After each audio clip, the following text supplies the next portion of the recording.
the next 5 months, Mazz monitored the news from the rest of the world over the shortwave radio. At first, there was a great deal of reporting on the official stations about how the business, military, and political elites abandoned them.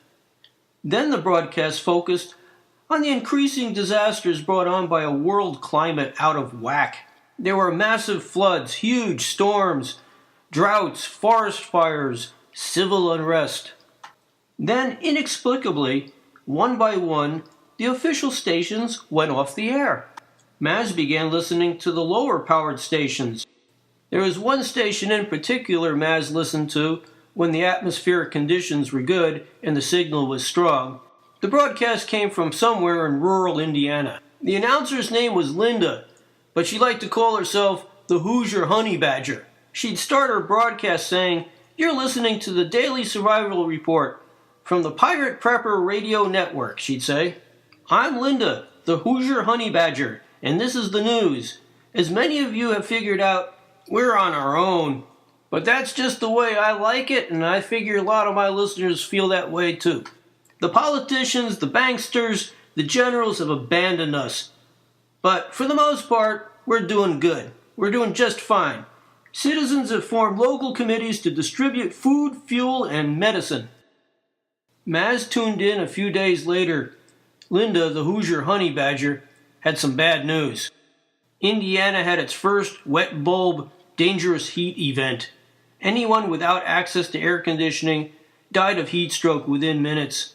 When the heat let up and people emerged from their homes and shelters 2 days later, it was a different world. There was no denying anymore or avoiding the fact that abrupt climate change was real and deadly.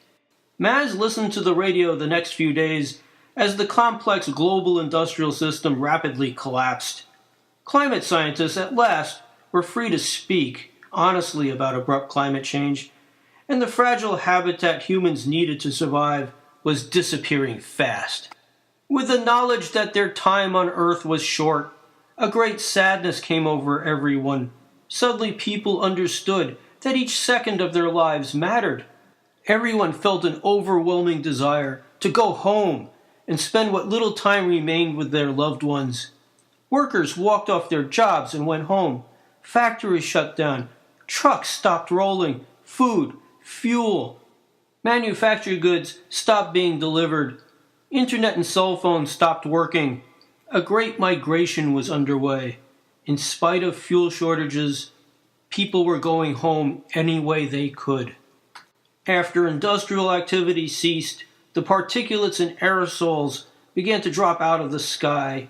Without the dimming effect of all that pollution, temperatures soared in the northern latitudes. Mazz couldn't take it anymore. He went outside to plant some vegetables he had grown from seed.